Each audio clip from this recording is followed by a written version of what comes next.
சோமாலியாவில் ஆபிரிக்க ராணுவத்திற்கு சொந்தமான சிறிய ரக விமானம் ஒன்று விபத்துக்குள்ளானதில் 3 உயிரிழந்ததோடு மேலும் 4 காயமடைந்துள்ளதாக தெரிவிக்கப்பட்டுள்ளது. இந்த விபத்தில் விமானம் தீப்பிடித்து எரிந்ததாக சர்வதேச ஊடகங்கள் செய்தி வெளியிட்டுள்ளன.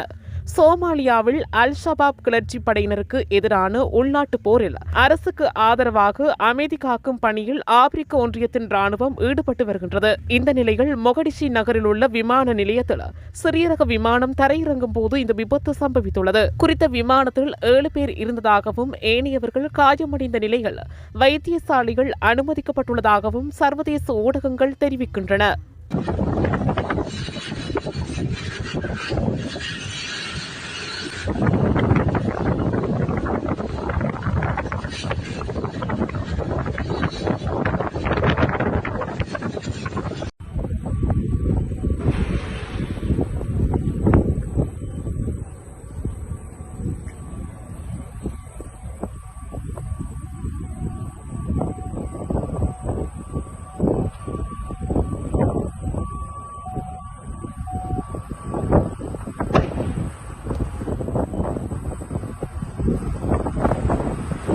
இதுபோன்ற செய்திகளை உடனுக்குடன் அறிந்து கொள்ள தமிழ் பிளஸ் யூடியூப் சேனலை மறக்காம சப்ஸ்கிரைப் பண்ணுங்க, கமெண்ட் பண்ணுங்க, ஷேர் பண்ணுங்க.